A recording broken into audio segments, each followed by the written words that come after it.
Hey guys! If you were born a fragile, red-faced bundle of new life in the middle of 17th century Europe, the world would greet you not with balloons or cheerful banners, but with the low tolling of church bells that announced illness and perhaps death to anyone within earshot. And the air around you would be thick, not with the smell of fresh laundry or flowers, but with the sharp sting of vinegar, the acrid curl of burning herbs, and the sweet rotting aroma of incense drifting from the parish doors in the vague hope of chasing away invisible dangers. And you, in your impossibly small swaddling, would probably be regarded as both a blessing and a liability in the same breath. Because new life was a gamble in a time when you probably won't survive this.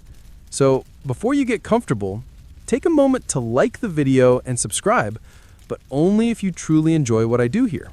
And if you do, drop a comment with your location and local time so I know where and when you're listening from.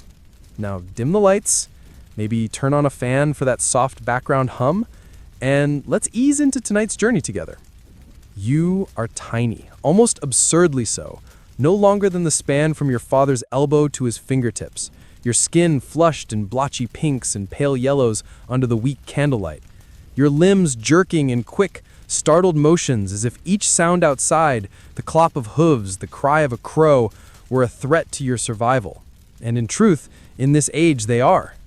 The midwife, who has seen too many babies arrive only to fade within days, doesn't coo over you so much as she examines you like a living puzzle, checking whether your breathing is steady, whether your limbs are warm, whether there are any signs that you've brought the plague into the house from your very first breath.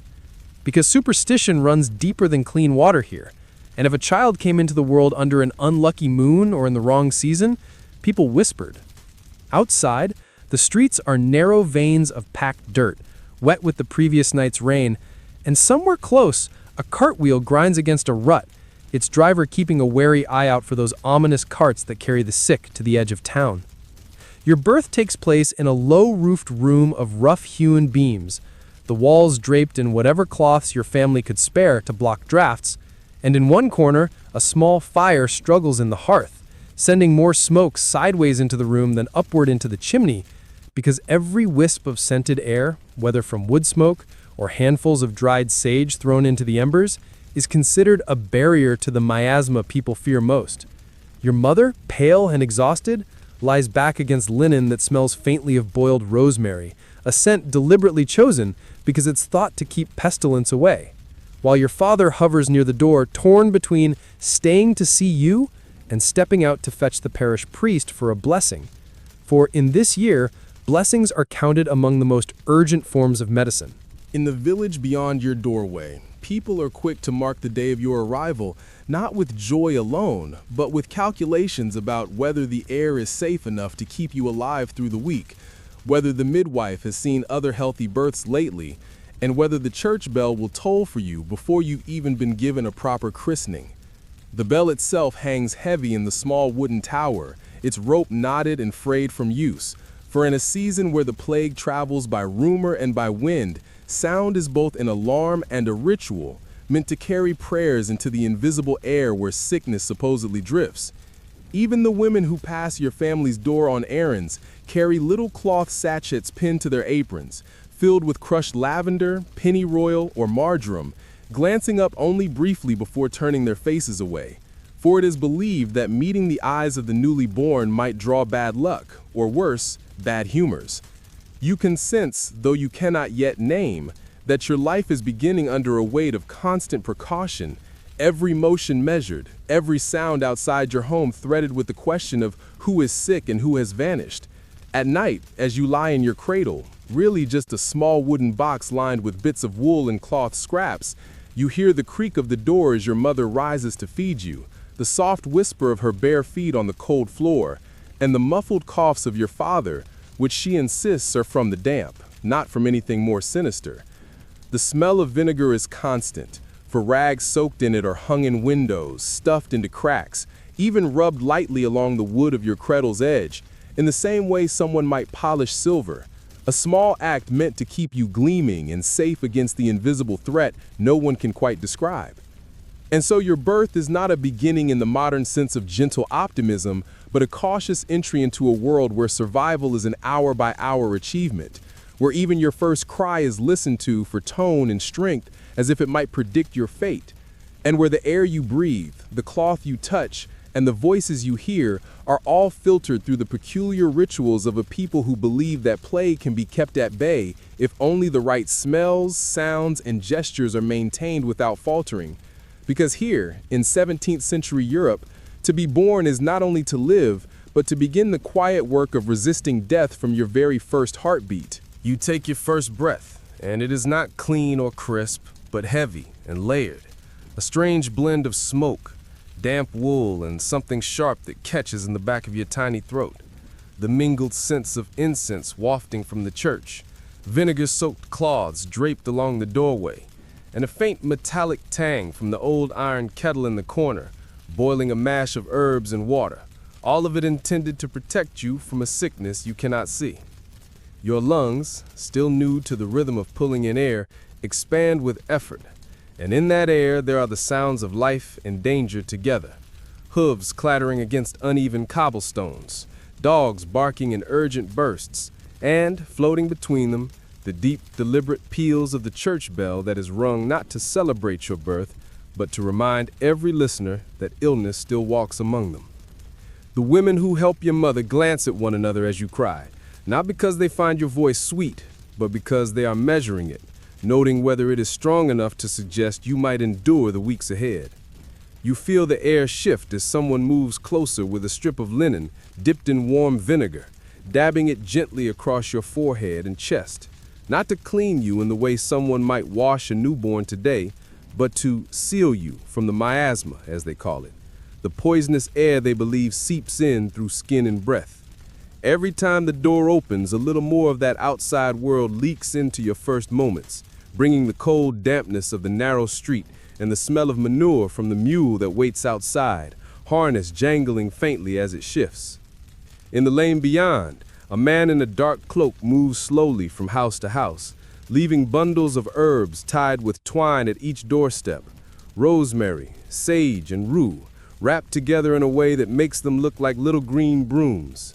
Your father has already placed such a bundle above the lintel, just high enough to catch the smoke from the kitchen fire, because the rising warmth is believed to draw out the plant's protective power and send it into the air you now breathe. Somewhere farther off, a cart passes, its wheels groaning under the weight of sacks filled with grain for those who can still trade. But the driver keeps his head down and his scarf high over his nose, not eager to meet anyone's gaze. Inside, your first days are marked not by milk alone, but by fumes. Steaming bowls of spiced wine set near the bed to perfume the air. Small pans of glowing embers sprinkled with resin to fill the room with a thick sweetness that clings to your blanket. The midwife, satisfied you're still alive after the first night, mutters that your strong lungs might keep you safe, though she says it in a way that sounds less like certainty and more like a cautious wager. And all the while, the sound of bells lingers, sometimes distant, sometimes alarmingly near, calling priests to give last rites or to mark another passing. Your parents speak in low voices about whether the wind has shifted, for they believe the plague drifts with it, and a change in direction could bring the sickness straight to your door. On days when the air feels particularly heavy, your father burns juniper branches in the yard, their sharp, piney smoke curling into the low clouds, as if he might draw an invisible curtain between your family and whatever waits beyond the road. At night, when you sleep, more from exhaustion than peace, you feel the warmth of your mother's hand on your chest, her thumb brushing lightly back and forth, not only to soothe you, but to check for fever in the only way she knows, the human measure of skin against skin. The air that fills your lungs is not simply the breath of life, but a mingling of fear and hope, carrying with it every whispered charm, every carefully chosen herb, and every practiced superstition your parents can muster. Each breath is an act of trust in a world where no one understands the true nature of the plague, but everyone believes they can smell it, hear it, or sense it moving. And so, your first breaths are not free. They are weighed down with the centuries-old habits of a people who cling to the belief that the right mixture of scents, sounds, and prayers will keep you among the living. You are wrapped tightly, not only in the swaddling cloth that binds your arms to your sides and keeps your legs tucked close, but in the heavier swaddle of belief, of charms and tokens, of measures that are meant to guard you against the same fate that has claimed so many other children in your town before they could even speak. The linen against your skin is lined with sprigs of dried lavender and crushed rosemary, their scent sharp and constant, sometimes catching in your tiny nose so that you sneeze, which makes the midwife smile in that faint way of hers, because a sneeze is seen as a sign that bad air is leaving your body. Around your neck, a small pouch dangles from a thin strip of leather, far too large for your little chest, filled with things you cannot see, bits of camphor, a fragment of amber, perhaps a few tiny seeds that rattle softly when you are moved.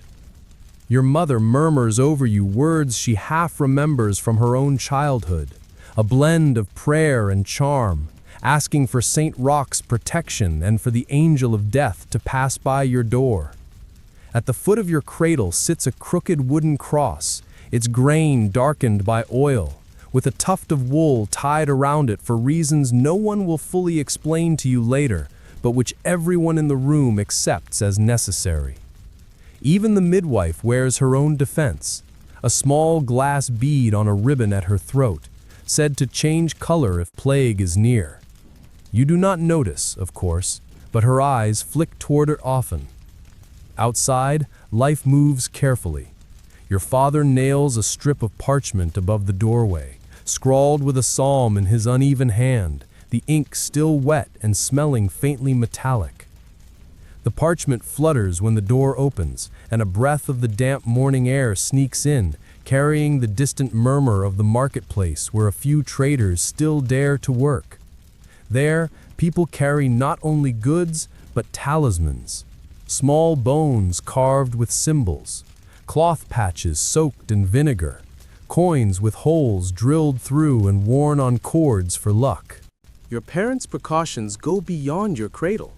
The windows are kept half-shuttered, not only to keep out drafts, but to prevent the so-called evil eye from finding you.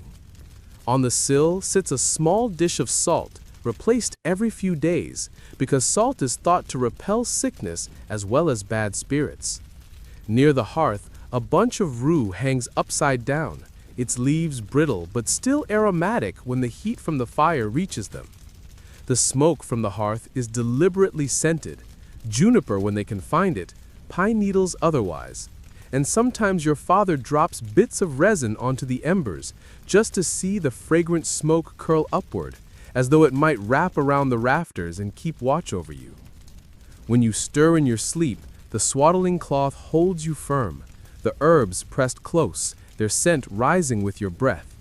There is no softness for softness' sake here. Every fabric, every scent, every object near you serves a purpose. The little wooden rattle by your side is filled not with pebbles, but with dried peas mixed with a pinch of powdered sage, for luck, the midwife said. The blanket over you has been washed in water steeped with marigold petals, then dried by the fire until it smells faintly of smoke. And somewhere nearby, always within reach, your mother keeps a small pewter spoon, its handle engraved with a saint's image, ready to press against your lips should anyone suspect illness, because the cool metal, they believe, can draw sickness away. Your earliest feedings are not just simple affairs of milk and warmth. They are small ceremonies laced with the same strange logic that governs every other act in your household. Your mother, pale but determined, settles into her low wooden chair, the seat worn smooth by years of use, and draws you close, your face pressed against the faint scent of rosemary vinegar that still clings to her gown. Her milk, warm and sweet, is considered the surest safeguard against sickness in your fragile state, yet even this is sometimes improved with additions that make you squirm and frown. A drop of saffron-infused water is brushed across your lips, staining them faintly yellow for a moment, because it is said saffron gives strength to the blood. On some mornings, the milk is followed by a dab of honey rubbed along your gums with a clean, though perhaps not truly clean, cloth, the honey thought to be both a cure for any ill humors and a gift from God. And then there are the days of mustard poultices, a curious ritual where your mother gently presses a tiny cloth pad smeared with a pale paste of ground mustard seed and warm water against the soles of your feet. The sting is mild but noticeable, and the adults nod approvingly if you fuss, because that means the heat is driving away any lurking sickness. Your father sometimes returns from the market with additions for your diet, though these are rarely for flavor. A merchant might press into his hand a paper twist filled with crushed almonds mixed with sugar to be dissolved in milk for vitality, or a bundle of dried figs to be stewed until soft and spooned to you in the smallest amounts. The village healer, a stooped woman with fingers stained green from herbs, suggests steeping chamomile flowers in your milk for calmness. And although your mother pretends to consider it a rare treat, she makes it part of your routine more often than not. Around you, the kitchen is alive with scents that seep into your early memory. The hearth fire burns low, releasing the warm aroma of simmering broth made from chicken bones, parsley, and cloves. Food for the whole household, but also a standby for the sick. On a small shelf nearby, your father keeps a row of glass bottles in varying shapes, their contents ranging from pale golden oil to dark, almost black tinctures. These are not for you yet, but you will see them used on others. Oils of thyme, syrups of horehound, and the ever-present Four Thieves vinegar, a mix so pungent it can bring tears to the eyes. Sometimes, while you feed, a visitor arrives, perhaps an elderly neighbor bringing a gift of caraway biscuits or a small loaf baked with fennel seeds. She leans close, squinting at you as if to read some omen in your expression, then mutters advice to your mother about rubbing your chest with goose fat in winter, or giving you a few drops of boiled onion juice to keep your lungs clear. These exchanges are never casual.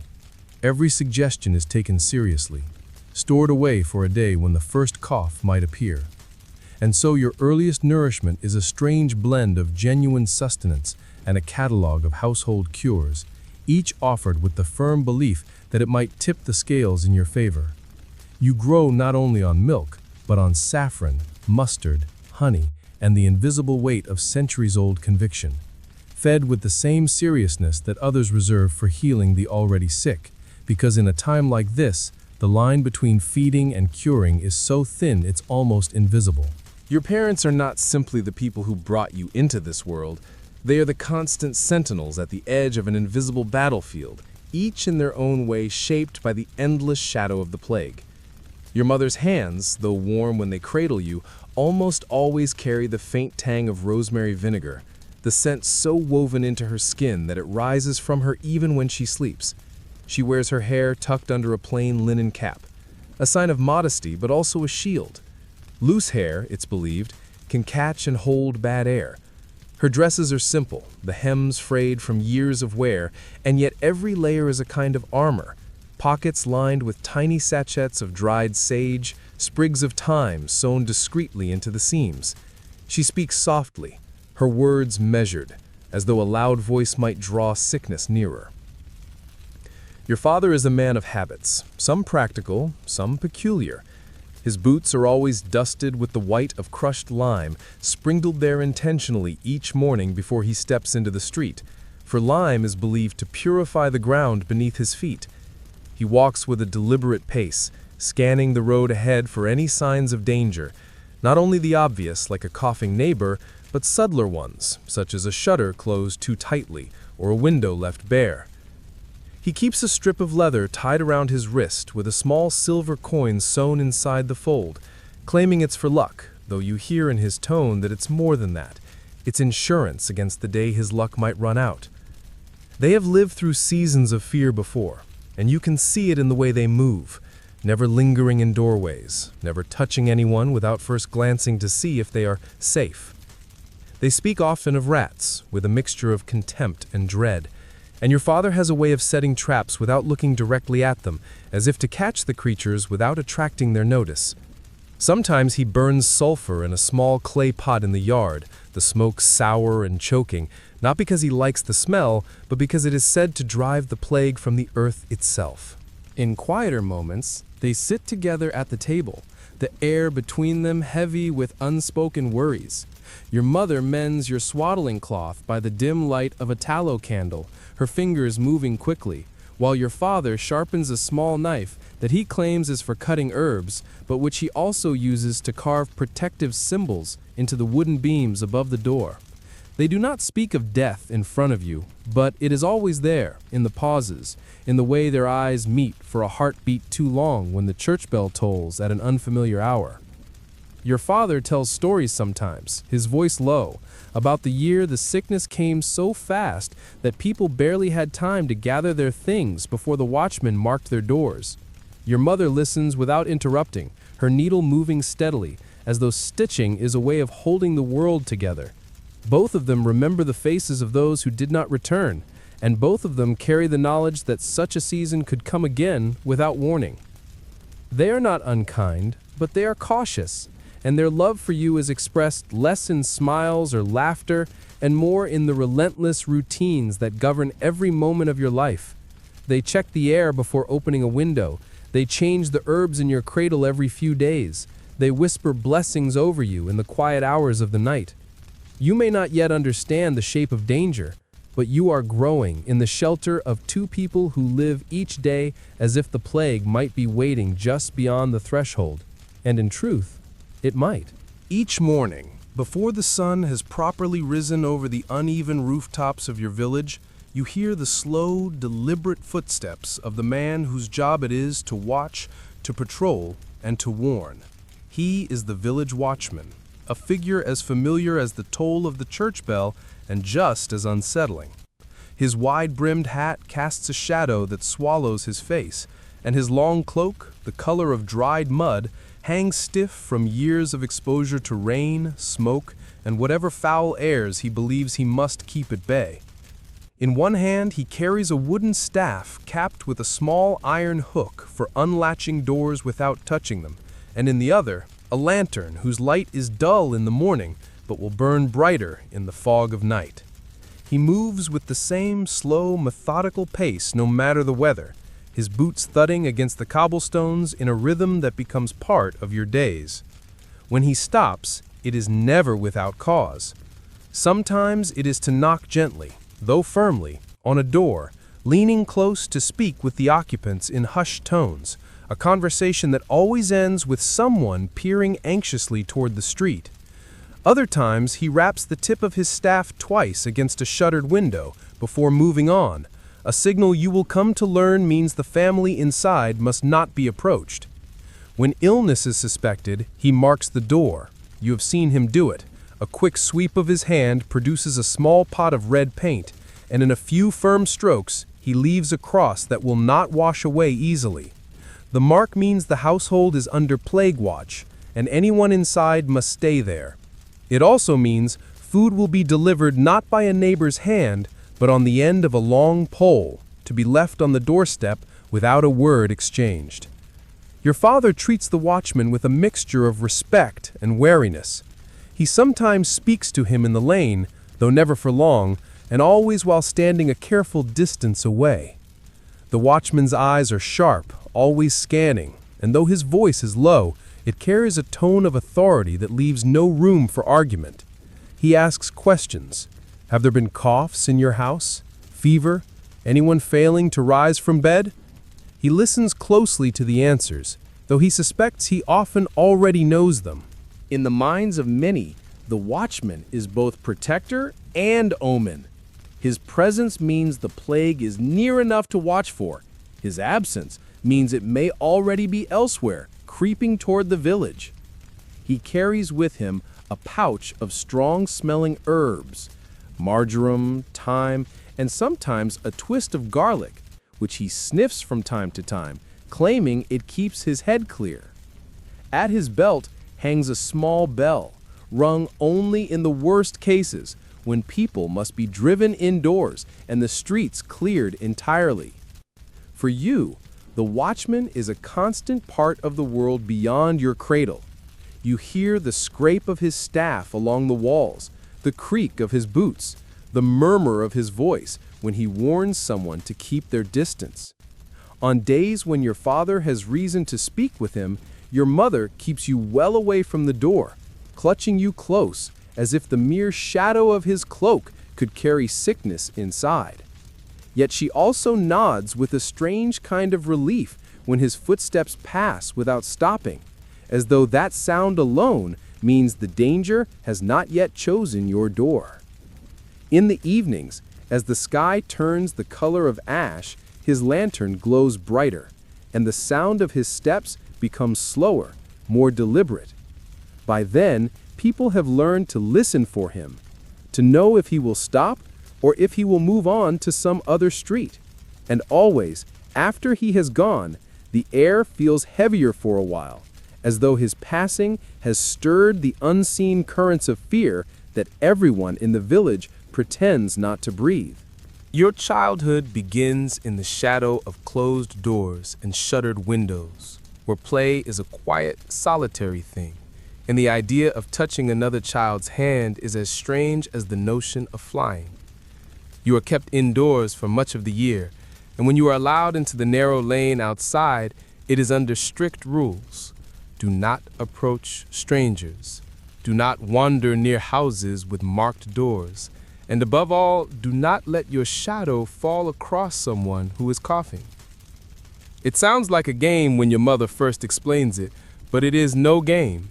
People truly believe a shadow can carry bad air if it passes too close to the sick. Your toys are few and treated as if they too can sicken you. A small carved horse, its paint worn from handling, is soaked in a bucket of briny water once a week, the salt crystals crunching faintly as your father swirls the bucket. A rag doll, stuffed with scraps of cloth and stitched with uneven thread, is taken apart every few months so that the stuffing can be aired out by the fire before being sewn together again. Even the wooden blocks you sometimes stack into towers are wiped with a vinegar-dampened cloth before being placed back in their small basket. Contact with others is rare and carefully managed. When a neighbor's child passes in the lane, the two of you wave at each other from opposite sides of the street, your mothers watching closely from their doorways. Sometimes you shout a word or two, your voices echoing between the houses, but you are never allowed to come close enough to swap toys or touch sleeves. If a child is brave enough to toss a ball toward you, it will roll to a stop halfway, where it must be retrieved by an adult, wiped down, and set aside for safekeeping before you can play with it. Inside, you learn to make your own entertainment. You stack pots and lids from the kitchen, pretending they are towers or drums, while your mother watches from her chair, mending clothes with the window cracked just enough to let in a thread of air. On days when the weather is good and no plague marks have appeared on nearby doors, you are allowed to sit just outside on the worn stone step, a small basket of pebbles beside you. The pebbles are washed in boiling water first because, as your mother says, you never know where they've been. The concept of quarantine is not a word you know yet, but it is the rule by which your life is shaped. Entire households vanish behind their doors for weeks, and when they return, thinner and quieter, the village takes note. Sometimes they do not return at all. You hear whispers of food being passed through windows on long spoons, of letters slipped under doors without being touched, and of messages shouted from the street instead of delivered in person. Even your small moments of freedom are hedged with precaution. If you go with your father to fetch water from the well, he makes you stand back while he draws it, refusing to let you touch the rope or the bucket until he has rinsed them with a dip of clean water. When you walk past the market stalls, he lifts you in his arms so you are higher than the wares and the hands that touch them, turning your face away from the press of people. And if a street musician appears, drawing a small crowd, you are pulled back before you can see more than the top of his hat, because gatherings are places where sickness hides. You grow to understand, without being told outright, that distance is safety, and that every object in your small world, every toy, every dish, every pebble, has been chosen, cleaned, and kept with care that borders on reverence. It is a childhood not of abundance, but of watchfulness, where the line between playing and preserving your life is so thin it's nearly invisible, yet it runs through every day like a seam in your swaddling cloth. You first see him the way a child sees nightmares before learning their names, a tall, deliberate silhouette moving through the morning mist with a lantern glow caught on polished glass eyes, the long beak jutting from his face like the world's most determined stork, and for a moment you forget to breathe, because even though you have been warned about sickness and smoke and shadows, no one prepared you for a man who looks part bird, part clockwork, part sermon, and entirely like a walking warning sign. Your mother's hand tightens around your shoulder. Your father murmurs that you must stand back, and the lane itself seems to step away from him as he advances with the tap-tap of his cane, a sound that lands like punctuation at the end of every anxious sentence your village has been speaking for years. He is a plague doctor, though the title makes him sound friendlier than the outfit, which glistens with waxed fabric and oiled leather, so that rain, filth, and whatever else the world throws at him slide away, and the beak, this famous beak, extends like a dark boat prow into air that everyone here secretly believes is the real enemy. Inside that beak sit the same little things that fill your house: rue and rosemary, juniper berries, perhaps a twist of citrus peel if he can find it, sometimes a cotton wad doused in the very vinegar you smell every day. Because the mainstream wisdom of the century says sweet and sharp smells defend against bad air, and if a nose must work so hard, it might as well take a spa day in herbs. He pauses at the marked door across from yours, the red cross still fresh enough to gleam, and the cane rises, not in threat, but in ritual.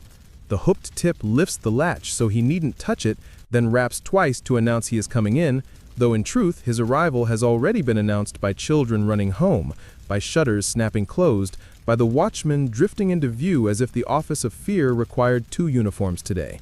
You see how everything about the doctor is distance: the coat that covers him chin to ankle, the gloves that wrap his hands, the boots that disappear beneath the hem, the glass discs over his eyes that turn his gaze into something incept calm, and above all the cane, which is both pointer and barrier, and, when the moment calls for it, a gentle prod to direct patients, a way of saying "this way" without sharing breath or touch. Social distancing, avant la lettre, practiced with a stick and a very firm sense of personal space, and you think, traitorously, that he is the first adult you have ever seen who could cross a muddy lane without so much as brushing his sleeve. Your parents keep you at the threshold, but the air carries the scene to you anyway. His voice is muffled by the mask and the door, a softened baritone that somehow sounds like someone speaking from inside a cupboard, and he asks the usual questions the villagers learn to expect. When did the fever begin? Did the swellings appear in the armpit or the groin? Is the tongue dry or merely stubborn? How many are in the house, and who still rises at dawn? And while the answers float out in broken phrases, he sets down a small leather case with deliberate care and opens it with the same precision your mother uses to open bread, though, revealing not instruments of gleaming terror, but an orderly family of things that would not seem out of place in your kitchen. Folded linens, a vial of strong-smelling vinegar, packets of dried herbs, a tiny mortar and pestle, a corked bottle that your father swears is spirits, and a narrow-bladed lancet so modest you wonder why adults whisper its name like thunder. He does not wave charms, though he does not scorn them. He does not promise cures, though he recommends attempts, and the way he nods at the house altar is the same way he nods at his own bag, as if to say that heaven and vinegar are both invited to the table tonight. Children will later whisper that the glass eyes of the mask glow red, but what you really see is morning light caught on 2 little convex windows meant to keep out air and accident. Others will say the beak hides secret medicines he can spray like a dragon, but what you learn, in a smell that arrives like a memory you do not yet own, is that the beak is stuffed with the same botanicals that perfume your cradle, a tiny greenhouse of defenses he breathes through with every word, and sometimes he replaces the mix partway through the day when the scent goes flat, much as your mother replaces the herbs near the hearth when they go dusty. The grown-ups call it miasma theory in sober voices, while you, being small and alive to jokes, think it is simply the century's most committed potpourri project. He bends, stiffly, because the coat resists bending, and inspects without touching, suggesting that bedding be aired over a smoky braise of rosemary stems, that water be boiled, that the sick drink broths and avoid heavy meats while fevers rage, that windows be opened when wind comes from the clean quarter, and that letters be passed with tongs if they must be passed at all. Mainstream cautions, seasoned with a few old-world certainties he would probably defend even if the sky turned colors and told him otherwise. Then, because this is the 17th century and the town expects it, he consults a small almanac tucked into the case's lid, running a gloved finger down a page where the phases of the moon, the wandering of Mars, and the temperaments of days are arranged like kitchen schedules. If the stars look uncooperative, he recommends delaying a bleeding until the afternoon, a flourish of astrological timing that would sound utterly fringe to your future ears, but here fits neatly beside the kettle and the crucifix. And, to be fair, if picking a lucky hour keeps a household from panicking, that too is its own medicine. He sniffs his beak, an impressive party trick he does without meaning to, and drops a few grains of camphor into the nose, the scent so piercing that even your father rubs his own nose on reflex. While you, unable to resist, wonder if stuffing a mask with sweetmeats might make the whole job more bearable, sugar against sorrow, though you wisely keep that suggestion to yourself, because the man with the cane does not look like he appreciates confectionery feedback. When he finishes inside the marked house, he steps back into the lane and, with a care that borders on reverence, douses his gloves in vinegar from the corked bottle, letting the excess drip into the dust where it makes a little constellation of dark spots, then runs a cloth along the cane from hook to tip as though polishing a relic. He moves on, and the world exhales, shutters inching open, cats daring to cross the gap between door and door, and you notice that his presence has rearranged the ordinary. Bread sellers stand farther apart, the watchman has drifted 2 paces down the wall, your father's hand has not left your shoulder. Someone mutters that a ruby worn against the skin can protect the heart. Someone else swears by pressing a warm, plucked hen against a swollen node, a remedy the doctor did not endorse, thank you. And a third insists the children should smoke a pipe of new tobacco each morning to keep their lungs alert, a rumor that makes you cough on principle and, later in life, will remain the funniest bad idea you have ever heard, narrowly beating hang a dead toad in a bag by the bed by a nose, probably the doctor's nose. Days later, you see him again at the edge of the marketplace, talking to the apothecary through a window as if words themselves might carry contagion if they cross the sill at the wrong angle. He buys more herbs, a few paper-wrapped packets of something labeled in neat Latin, and a tiny bottle that catches the light like a captured bead of sunrise. You begin to understand that he is less a bird than a barrier, a moving wall between households and fear. And while no one truly believes he can turn death away with a gesture, many people walk a little steadier after he has passed, as if the very sight of someone dressed for the worst allows them to imagine that the worst can be managed, measured, announced with the tap of a cane, and met with clean lemons and a plan. That night, when you lie down, you hear your parents speak more gently about the marked house, and your mother puts fresh rue near your bed, and your father checks the latch twice but whistles as he does it, and your own breath, so carefully coached by vinegar, smoke, and the daily drills of living, comes easier than before, the glass-eyed specter having somehow carried off a little of the terror just by being seen. You fall asleep picturing him walking the lanes after dark, the lantern's circle moving over puddles and stones, the beak pointing like a compass toward wherever help is needed next. and you realize how the village has learned to weave him into its fabric. A bird-shaped thread in a pattern of bells, bundles, and whispered prayers, a necessary oddity that makes the rest of life feel normal by contrast. Tomorrow, he will smell of juniper, or maybe lemons if the ships have come in, and you will watch from the doorway again, small and silent, discovering that fear becomes less sharp when it has a costume, a sound, a schedule, and a man inside it who remembers to disinfect his gloves before he moves on. The lane smells different today, though the difference is so slight you might not have noticed if you had not spent your whole short life inhaling a steady diet of vinegar, wood smoke, and damp wool. There is a sweetness now, faint but persistent, carried on the breeze from doorways and windowsills, a perfume made not by nature but by deliberate human hands. These are the perfumed pouches, pomanders some call them, that your neighbors wear like armor against the invisible threat they believe rides on the air. You see them dangling from belts, tucked into sleeves, swinging gently from ribbons around necks. Some are little leather purses stitched tight around a mixture of herbs. Others are small cages of brass or silver, pierced with decorative holes through which the scent escapes. The most common pomanders are simple, spheres of cloth stuffed with dried lavender, rosemary, thyme, and marjoram.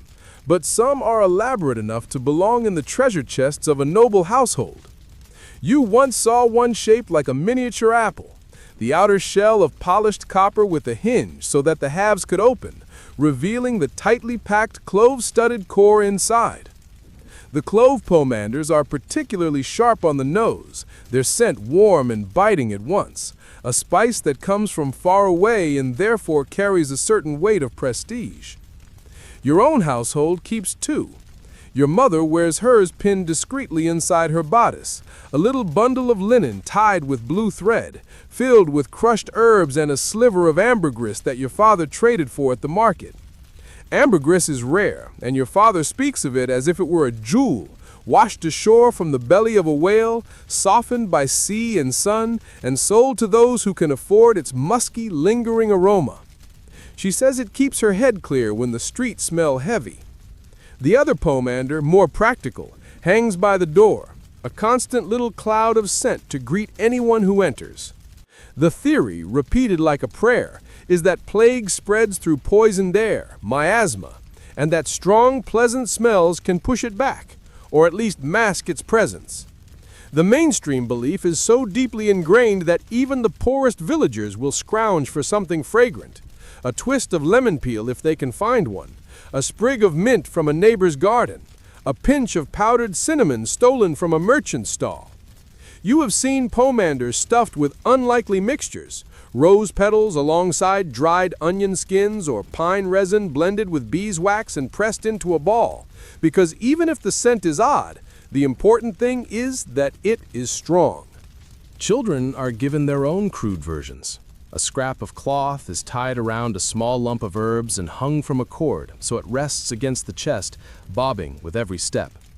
You have one too, though yours is smaller than your palm, filled mostly with rosemary and a pinch of mint. When you lean forward, the scent rises into your nose, sharp enough to tickle, and your mother adjusts it often so it sits exactly where she thinks it will do the most good. Sometimes you see people carrying their pomander in hand, lifting them to their faces every few steps as they walk the street. They hold the little pouch or metal sphere to their nose, inhaling deeply before tucking it back into its resting place. It is a habit as common as scratching an itch, and when the wind shifts to bring the smell of the tanner's yard or the fishmonger's stall, the entire lane seems to raise its perfumed defenses at once. The more eccentric remedies are not confined to pouches alone. Some wealthier villagers wear gloves lined with scented wax so that their hands release fragrance as they warm. A few even carry hollow walking sticks with compartments at the top, holding miniature pomanders they can open discreetly when passing through bad air. And though the fringe element whispers about hanging dried toads from belts or wearing a slice of onion in a locket, most people stick to the respectable scents, the ones recommended by apothecaries and church elders alike. In your memory, the pomander becomes as much a part of a person's identity as the color of their cloak or the way they carry their shoulders. The midwife always smells of cloves and margarine, the watchman of thyme and something faintly smoky, the plague doctor of juniper and vinegar so sharp it makes your eyes water. And in a strange way, these smells become comforting, signs that the people around you are prepared, that they believe they can face what the world might blow their way. When you lie in bed at night, the scent of your own little pouch pressed near your chin, you find yourself breathing deeper than you mean to, as though drawing in the rosemary and mint might make you stronger while you sleep. Outside, a breeze stirs the hanging bundle by the door, sending its scent into the night air, a small but steady signal that your household, like so many others, is ready to meet the dawn with every fragrant weapon it can muster. The first time you notice the Red Cross, it is not because of its size. It is no larger than your outstretched hand, but because of the way it seems to change the air around it. Painted in thick strokes on the wood of a neighbor's door, the color is so vivid it almost glows in the morning light. The edges uneven where the brush dragged over the grain. Above it, in careful letters, someone has written, "Lord, have mercy upon us," the words curling faintly as the paint dries. That cross is not decoration. It is a sentence. It means the people inside have been claimed, at least in suspicion, by the sickness, and they are to remain behind that door until they recover, or until there is no one left to recover. From that moment, daily life takes on a strange choreography. You see the watchman stop at such houses, speaking in low tones through the shuttered window, his staff resting on the ground like a shepherd's crook. Food is delivered on long wooden poles or set down in baskets that are left in the middle of the street until someone inside is allowed to collect them. Coins are dropped into bowls of vinegar before being passed back out, and no hand touches another. Sometimes a priest comes, standing in the lane to offer blessings toward the closed shutters, his voice rising just enough to be heard by the people inside. You are not taken near these doors, but you hear them spoken of constantly. Adults glance toward them as they walk, their pace quickening without thought. Children are warned not to play even in the shadow that falls across the street from such houses. A marked door means the air nearby is dangerous, and the fear of that air lingers like smoke, even when the wind blows fresh. Some say you can tell when a house will be marked before it happens.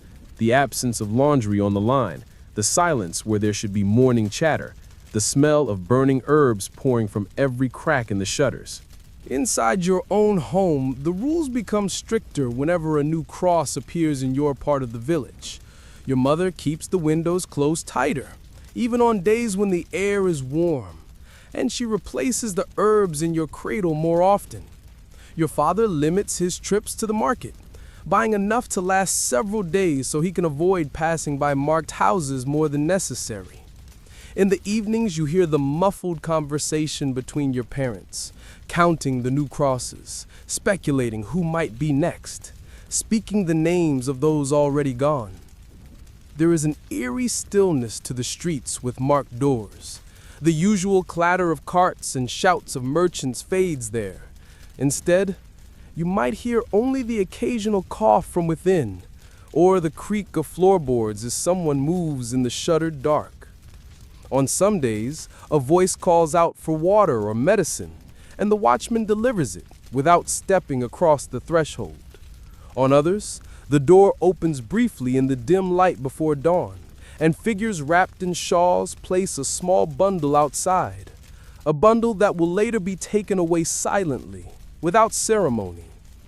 Not all who live behind a marked door will die, though many do. And not all who survive will ever be seen the same way again. There are whispers that the plague clings to people, even after they recover, hiding somewhere in their bodies, ready to spring forth and spread again. Those who return to daily life after quarantine sometimes find that their neighbors keep a subtle distance, as if the red paint has seeped into their skin.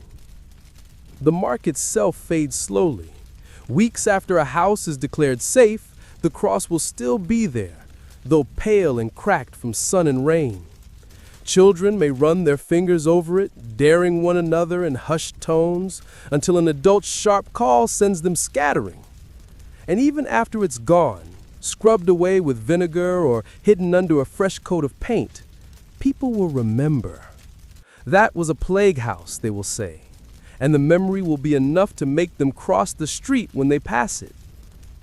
For you, the Red Cross becomes part of the landscape, a sign as ordinary as the market stall or the church tower, yet always carrying that heavy stillness. It is a reminder painted not only on wood, but in the minds of everyone who walks these streets. A warning that the plague is near enough to touch, and that survival depends on keeping that touch from ever happening. The apothecary, who has a talent for both earnestness and profit, begins offering add-ins, as though vinegar were a stew. A pinch of clove for warmth, a shaving of cinnamon for circulation, a fragment of camphor for clarity that will clear everything, including your ability to remember your own name if you sniff too long. He even sells travel vinegar, a concentrated syrup meant to be mixed with water on the road, which your father buys once, dilutes twice, and declares thrice as good, which is how you learn that alchemy in your house is mostly arithmetic. Meanwhile, the Fringe Brigade does what Fringe Brigades do. Someone swears that dipping the feet in vinegar at moonrise makes the humors behave. Another insists that a morning sip of vinegar with a single grain of gunpowder wakes the spirit. A claim so energetic that your mother banishes gunpowder to the shed and the spirits to Sunday. Of course, there are limits, and the plague doctor, who remains an odd comfort even as he frightens you, is careful to point them out. Vinegar is a cleaner of surfaces and a tamer of stenches, he says through the cupboard voice of his mask, and the beak is sometimes lined with a sponge dampened in it to keep his head clear, but it is not a shield that makes foolishness safe. He still recommends distance, fresh air from the right direction, and simple broths for those who cannot keep heavier food. And he says all this while letting a single drop fall on his glove and rubbing it in with priestly absorption, which is the sort of theater that convinces even skeptics that moderation can look very much like devotion. When you ask him whether a person can become too pickled to catch anything, he tilts his head just enough to be called a laugh, and replies that if that were true, the fish vendor would be immortal. You cannot deny, though, that the ritual itself soothes. To be swabbed is to be noticed. To be scented is to be claimed by a household that is trying. And to carry the smell on your skin is to participate in the village's quiet agreement that something can always be done, even when no one can explain the enemy. At night, your sheets hold a faint bite that mingles with smoke and mint, and the pillow under your cheek smells like a memory you will one day recognize in an unexpected kitchen. You breathe deeper than you intend, you sleep a little faster, and you wake convinced that the air inside your ribs has been scrubbed as clean as the stair rail you are forbidden to slide down. The morning light catches in the bottle by the window, turning the brown glass to honey for a moment, and you think, softly, guiltily, that hope might sometimes be a matter of finding the right thing to hold and an excuse to hold it often. So you submit to the daily rite, the folded cloth, the dab to the temples, the swipe along the palms, the clownish little gasp when it tickles your nose, and the shared smile that follows, because humor is the only spice that never runs out. You stand in the doorway while your father makes his respectable fence in the air, and your mother tucks a sprig of rue into the pomander at her bodice, and the three of you breathe as one, sour and steady, a human prayer that says what the words cannot: we are here, we are trying, we would like to keep trying tomorrow. And outside, somewhere beyond the last marked door, the wind shifts, and you all tilt your faces toward it like sunflowers seeking a better angle. Nose is ready, cloth at hand, a household armed to the teeth with bottles and patience. The mainstream fact everyone cites, even if they use different words, is that vinegar is sour enough to bite at filth, sharp enough to cleanse surfaces and perhaps hands. The fringe tidbit that makes you blink is the neighbor who swears by tucking a vinegar-soaked slice of bread into his hat band so the fumes rise straight to the brain, which explains both the smell and the way he forgets where he leaves his hat. Coins, notorious for passing from hand to hand like rumors, now travel through bowls of vinegar as a matter of course. In the market, you see small wooden dishes set beside every stall, each saucer populated by pennies bathing like gray beetles in a shallow spa, and buyers and sellers make a little pantomime of the process, plucking a coin from the bath with tongs, shaking it fastidiously, then laying it on a cloth as if to sun itself. Your father, always the pragmatist, carries his own thumb-sized vial, and when he pays, he dots the coin like a scribe adding punctuation, a tiny comma of sour on copper that somehow makes the exchange feel safe enough to move the loaf of bread into your basket. At home, door latches get a quick wipe. The back of the chair everyone touches gets a more thorough one. Even the family's humble rosary passes under the cloth now and then, vinegar stepping in as a substitute for holy water because, as your mother says with a shrug, God made grapes and he knew what he was doing. You make a joke about telling the priest that saints now come in balsamic, and your father groans into his sleeve, which is as close as he comes to admitting he laughed. When the wind goes strange, when the lane smells like a stew of wet straw and tanner's yard, and that metallic hint you have come to think of as a warning, your household escalates. The cloths become compresses, folded thick and laid across the wrists and throat, little cooling badges of sourness.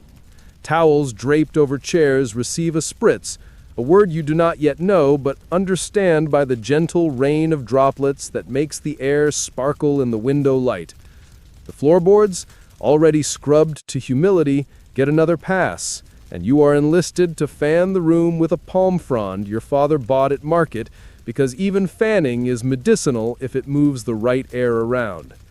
On the worst evenings, a pan of vinegar steams on the hearth, mild white threads of vapor carrying the scent into beams and corners, and everyone sits nearer than usual, as though gathering around a pot of soup for the soul. Your mother adds a curl of lemon peel when she can find it, which transforms the room from herbal battlefield to modest seaside tavern. And for a blissful half hour, no one mentions the marked door at the end of the lane. Outside your walls, the trend becomes a habit the village cannot imagine living without. The watchman touches his herbs to the mouth of a bottle before making his rounds. The baker whites his peel between loaves. The schoolmaster, who now teaches children through open windows while their bodies remain politely outside, keeps a vinegar rag on the sill like a sentinel and dabs it theatrically when a pupil sneezes, causing 3 other children to sneeze in sympathy because humans are like that. Some households hang small flasks at the threshold with a sprig tied to the neck, marriage of liquid and leaf, and visitors dip a finger before crossing, a rite of passage that leaves the doorway sticky but sanctified. Others keep a lidded jar labeled with an initial, their families, into which relatives dip the tip of a kerchief because personalized hygiene is very in this season. The apothecary, who has a talent for both earnestness and profit, begins offering add-ins, as though vinegar were a stew.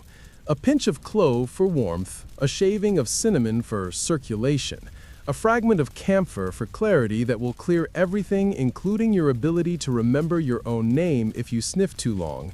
He even sells travel vinegar, a concentrated syrup meant to be mixed with water on the road, which your father buys once, dilutes twice, and declares thrice as good, which is how you learn that alchemy in your house is mostly arithmetic. Meanwhile, the fringe brigade does what fringe brigades do. Someone swears that dipping the feet in vinegar at moonrise makes the humors behave. Another insists that a morning sip of vinegar with a single grain of gunpowder wakes the spirit. A claim so energetic that your mother banishes gunpowder to the shed and the spirits to Sunday. Of course, there are limits, and the plague doctor, who remains an odd comfort even as he frightens you, is careful to point them out. Vinegar is a cleaner of surfaces and a tamer of stenches, he says through the cupboard voice of his mask, and the beak is sometimes lined with a sponge dampened in it to keep his head clear. But it is not a shield that makes foolishness safe.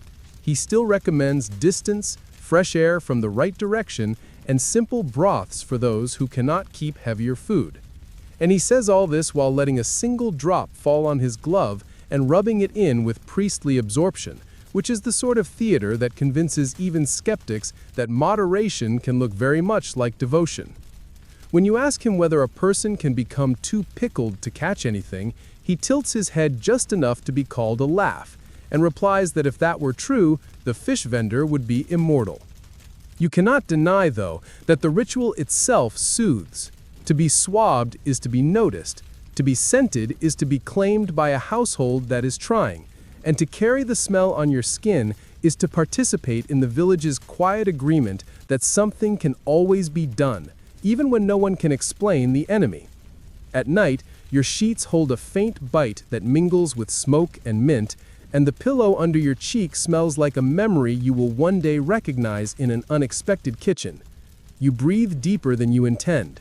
You sleep a little faster, and you wake convinced that the air inside your ribs has been scrubbed as clean as the stair rail you are forbidden to slide down. The morning light catches in the bottle by the window, turning the brown glass to honey for a moment, and you think, softly, guiltily, that hope might sometimes be a matter of finding the right thing to hold and an excuse to hold it often. So you submit to the daily rite, the folded cloth, the dab to the temples, the swipe along the palms, the clownish little gasp when it tickles your nose, and the shared smile that follows, because humor is the only spice that never runs out.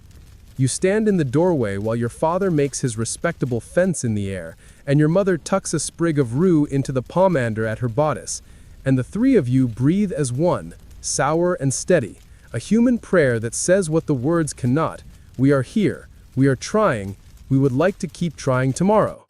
And outside, somewhere beyond the last marked door, the wind shifts, and you all tilt your faces toward it like sunflowers seeking a better angle.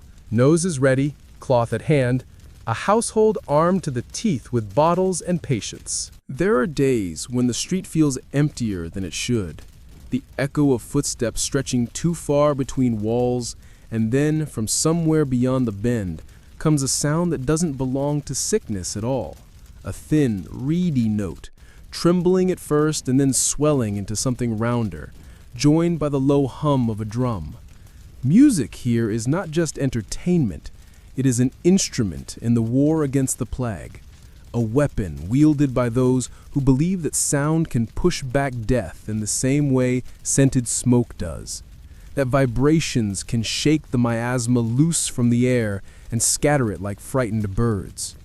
And so, into the narrow lanes come the fiddlers, the drummers, and the pipers, stepping with the confidence of men who have decided that if danger is coming, it will at least arrive to a decent tune.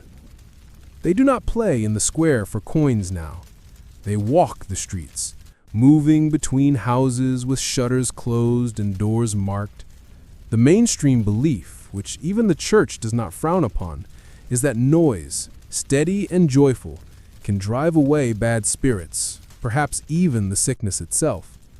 Some of the older villagers tell stories of towns saved by the ceaseless ringing of bells or the thunder of marching feet. Others simply say that music keeps fear from settling too deeply into the heart. There is a fringe story, whispered by the bolder ones, about a German town where fiddlers played so long and loud that the plague turned aside in sheer annoyance. You see them from your doorway. 2 men and a boy today, one with a fiddle tucked under his chin, one with a drum slung from his shoulder, the boy with a set of small pipes that look too heavy for him, but which he blows into with heroic persistence. They are dressed in mismatched coats, scarves wound high around their necks, and each has a small pouch of herbs tied to his belt, not for show, but because the musicians, like everyone else, have learned to walk with scent as well as sound. Their music is not polished. The fiddle squeaks, the drum thumps too fast, the pipes wander off key, but in a lane that has been filled for weeks with coughing and murmured prayers, even a crooked tune is a blessing. Some of the families open their shutters just a crack when the music passes, letting the sound curl inside like smoke. You notice how the watchman lingers when the fiddlers are near, his usual patrol slowed to match the pace of the music as though the rhythm sets his steps. A few of the braver children trail behind the procession, hopping in time to the beat, but never too close, as if the instruments might demand they join in. And here and there, a hand appears at a window, tossing down a coin or a scrap of bread wrapped in cloth, small tokens of thanks for those who carry a little light into the street. Your parents approve in their cautious way. Your mother says the music keeps the heart from shrinking, and your father mutters that a drum beat is as good as a sermon if it stops people from whispering themselves into despair. On good days, they let you stand in the doorway until the sound fades, the final notes stretching thin before vanishing into the hum of the village. On bad days, when the marked doors are too many, when the priest's visits are too frequent, they will close the door quickly, letting you hear the music only as a muffled memory. The musicians themselves are careful. They never linger long outside a marked house, but they do not skip it either. Instead, they play a little louder there, the fiddle rising in a quick, bright reel, the drum finding a deeper tone, the pipe spilling into a fast trill that seems to bounce against the wood and seep through the shutters. It is not defiance exactly, but a way of leaving something at the door without having to touch it. The mainstream fact is that people truly believe this helps, the same way they believe in vinegar or pomanders. Because if sickness can be smelled away, why not chased away with a tune? The fringe tidbit, less spoken of, is that some think the musicians are charmers of a sort, able to lure the sickness out into the open where it can be scattered. When the music moves on, the lane feels different, the air somehow less tight in your chest. Even the smell of vinegar from the doorway seems less sharp, softened by the echo of notes still drifting in your ears. You carry the tune with you as you move about the room, humming under your breath, and for a while the silence that follows feels like a choice rather than an absence. That night, as you lie in bed, you think you hear a felt strain of the same reel, carried on the wind from some other street, and you smile into your pillow, convinced that somewhere, someone else is standing in their doorway, listening, and feeling just a little safer. You wake one morning to find the lane holding a new kind of unease, the sort that smells faintly of feathers in farmyards. At first you think a cart of poultry has been driven past, but then you notice the clusters of people gathered in quiet, curious knots, and you hear the low, deliberate voice of the village healer explaining something to your father while holding, of all things, a very live chicken by its legs. This is not the start of a market day. It is the beginning of another remedy the people here swear by, one as old as the fear of plague itself, the use of animals to draw illness from the human body. The mainstream fact is that live chickens, especially freshly plucked around the vent, are sometimes strapped directly to the swellings of plague victims, the warmth and breath of the bird said to pull the poison out through the skin. The healer insists the bird will absorb the sickness and, in the process, lose its life, sparing the human in its place. She says this with the same gravity your mother uses when blessing the bread before cutting it, and your father listens with a face that manages to look both skeptical and resigned. You watch as the chicken flaps weakly, its claws curling in protest, before being carried inside a marked house at the far end of the lane. It is not only chickens. You've heard whispers of other animal cures, pigeons, goats, even dogs, though each comes with its own particular method. One neighbor once claimed powdered toad bones, carefully dried and ground, could be stirred into broth to fortify the sick. Another swears by wearing a small sack of dried mouse skin around the neck, a detail you try not to picture at night. The fringe elements of the village's cure book are crowded with such things, many of them unpleasant, but all carried out with solemn conviction. Sometimes these remedies are less direct. A family might sleep with a live goat in the room, believing its constant movement and heat keep the air active and therefore less deadly. Cats are welcome in homes not only for their skill with rats, but for the superstition that they can sense and ward off bad air, curling themselves near the sick in a kind of living guard duty. In one of the more unsettling variations, a neighbor claimed that if a plague victim's bedding were buried with a freshly slaughtered lamb, the sickness would pass into the earth with the animal's spirit. The healer in your village, though practical compared to some, does keep a small collection of dried creatures in her hut. frogs, snakes, and birds hanging from the rafters like a grim version of laundry. She says some must be steeped in wine for days before use, others burned so that their smoke can be inhaled through a cloth funnel. You try not to breathe too deeply when you pass her door, for the mingled scent of vinegar, herbs, and animal musk is enough to make your eyes water. Your parents view these cures with a mixture of caution and desperation. When a neighbor's child falls ill, your mother will sometimes contribute herbs or vinegar, but she draws the line at strapping chickens to anyone in her household. Your father, on the other hand, mutters that in a bad enough season they might try anything, and his voice is quiet in the way that means he is thinking of people they have already lost. One afternoon, you see the healer again, this time with a pigeon tucked under her arm, heading toward another marked house. Behind her, a man carries a small clay pot, the lid rattling as he walks. You hear him say something about powdered toad bones, and though you know this is meant for the sick inside, you feel the shiver of it all the same. The lane smells of feathers and damp earth for hours afterward, as though the air itself is considering whether to believe in these rituals. In the evenings, when you lie in your cradle and hear your parents talking softly by the fire, you catch snatches of their conversation. It worked for so-and-so. They say the swelling went down. The bird died by morning. These words are heavy, and they cling in your mind longer than the scent of herbs.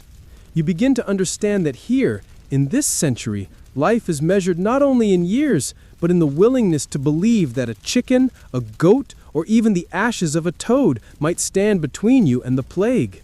Winter settles into the village not like a soft quilt, but like a heavy curtain of damp air, the kind that presses against the skin and makes every breath feel as though it has been held too long in someone else's lungs. People say this is the season when the miasma thickens, when the bad air lingers low in the streets, curling in the corners of rooms, creeping under doors.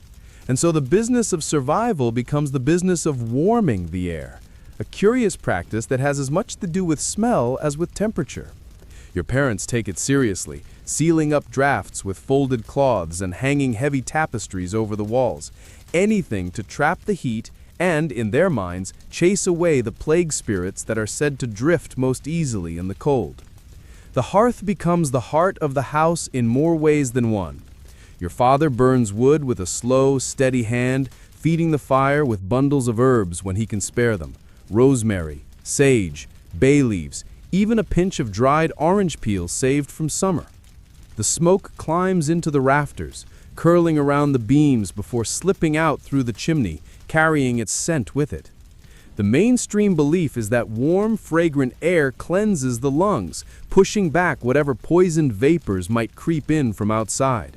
And so, several times a day, your mother will toss a small handful of spices into the fire: cloves, cinnamon bark, sometimes nutmeg, filling the room with an aroma so rich it feels like you could eat it.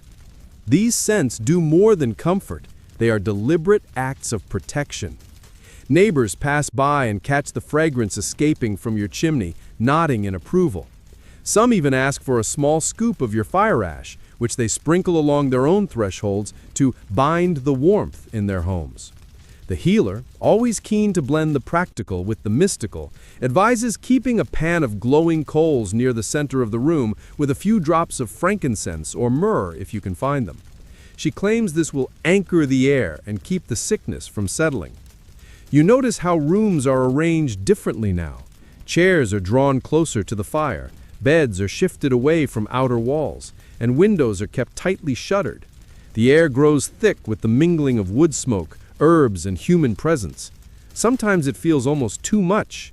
Your eyes sting, your throat grows dry, but your parents insist that a little discomfort is a small price to pay for safety. On especially cold days, they hang damp cloths near the hearth so that the steam mixes with the scent, adding moisture to the warmth, as though the air itself needs feeding.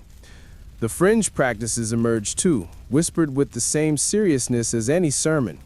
One neighbor hangs a bundle of garlic braids directly over her bed, claiming they heat the blood as much as they flavor the air.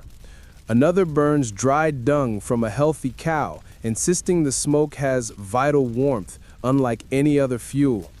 A particularly eccentric old man swears by keeping a pot of onions simmering day and night, replacing them before they dissolve entirely, because the constant release of their sharp scent will cut through the cold miasma like a knife. At night, the glow from the hearth becomes your lamp, your guardian, and your entertainment. You lie swaddled near it, listening to the hiss of sap in the logs, the occasional pop of a knot bursting in the heat. The smell of cinnamon and smoke clings to your blankets, your hair, even your skin. Outside, the streets are silent, except for the crunch of snow or frozen mud under the watchman's boots. When the door opens briefly to admit your father, the rush of cold air feels like an intruder, and your mother quickly tosses another handful of herbs into the fire, as though to scold the wind itself. You grow to think of the scented smoke as part of your own breath, something that lives in your chest alongside your heartbeat. Whether it truly keeps the plague at bay or simply makes the winter bearable, no one can say for certain.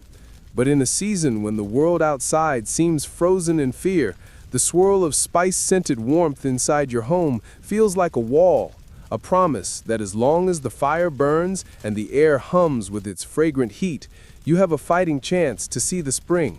The first time you see them, they appear out of the mist like a line of shadows that have decided to become human, their bare feet blackened by road dust and cold, the clothes hanging loose from weeks of wear, and the sound they carry ahead of them is not music, but a slow, rhythmic chant that rolls over the cobblestones like the tide. These are the plague pilgrims, penitents who wander from village to village, seeking mercy from heaven, not just for themselves, but for everyone whose lives brush against theirs. They move in groups, sometimes a dozen, sometimes many more, and always in the same solemn formation, their eyes fixed forward, their mouths shaping the same short prayers over and over until the words seem less like speech and more like breathing. The mainstream belief is that such acts of devotion can turn away God's anger, that the plague is not simply a disease but a divine punishment, and only public repentance, visible and loud, can hope to change the course of it. These pilgrims are their own sermon. They walk barefoot through frost and mud, carry heavy wooden crosses on their shoulders, and stop at crossroads to kneel in the dirt. Some wear rough sackcloth that rubs their skin raw, others carry candles even in daylight, the wax running over their fingers like pale, slow tears. And then there are those who take it further, the flagellants, men who strip to the waist and beat their own backs with knotted cords until the skin splits, each strike meant to purify the soul through pain. Your parents keep you well back when the pilgrims enter the lane, but you can hear them clearly from the doorway. The chant is low and steady, almost hypnotic, rising in volume whenever they pass a marked house, as if the extra sound might pierce the walls and reach whoever lies inside. A few villagers join them for a short stretch, murmuring prayers under their breath before slipping back into their homes. Others step aside quickly, eyes lowered, perhaps out of respect, perhaps out of fear that such visible suffering might draw the sickness toward them. The fringe beliefs around the pilgrims are many. Some say their presence alone cleanses the air, that the rhythm of their voices drives away evil spirits. Others mutter that they carry the plague with them, spreading it from town to town in the folds of their clothes and the warmth of their bodies. There are even whispers that some flagellants mix a pinch of ash from plague pyres into the water they drink, believing it will make them immune. Whether these tales are true or simply born of fear, no one seems willing to challenge them directly. When the pilgrims stop in the center of the village, they form a circle, their voices blending into a single, deep tone that seems to thrum in your chest. One man steps forward to recite a litany of sins, not only the great ones, like greed and murder, but small, everyday failings, neglecting to feed the hungry, speaking ill of a neighbor, wasting a candle's light. As each sin is named, the group bows their heads, and you notice how even some of your own neighbors lower their eyes, as if the words have found them out. Then, in unison, the pilgrims lift their voices in a final prayer, the sound so loud and insistent that the sparrows take flight from the rooftops. When they leave, the lane feels oddly still, as though the air has been pressed flat by their passing. Bits of straw and mud mark where they knelt, and a faint trail of wax strips leads away toward the next village. Your mother closes the door slowly, her face unreadable, while your father mutters that their devotion is admirable, but their methods, especially the flagellation, are better kept to themselves. Yet that night, you hear your mother humming the rhythm of their chant as she works by the fire, and you realize that, for all their strangeness, the pilgrims have left something behind, not just the memory of their voices, but the idea that even in the face of death, people will walk together, barefoot and unguarded, carrying whatever hope they can still lift. By the time you are old enough to trail after your father to the market, you've learned that the stalls there are not only places to buy food and cloth. They are little theaters where sellers perform confidence as much as commerce. In plague time, every merchant has something plague-proof to offer, and the cries of the market ring with assurances that would make even the most cautious soul pause. Wide-brimmed hats are suddenly designed to keep bad air from falling on your head, their brims lined with stitched pockets for fragrant herbs. Gloves are sold with the claim that they have been soaked in a secret mixture of vinegar and blessed oils. There are jars of miracle air, glass containers stoppered tight and labeled with neat handwriting, promising a single breath of clean, pure atmosphere from some distant, untouched meadow. Your father shakes his head at most of it, but he listens all the same, because sometimes what sounds like nonsense hides a grain of something useful. The apothecary's stall is always the busiest, its shelves lined with powders, tinctures, and little folded paper packets. Some of these are ordinary enough, ground cinnamon, dried thyme, but others are more mysterious, marked with Latin names and extravagant promises.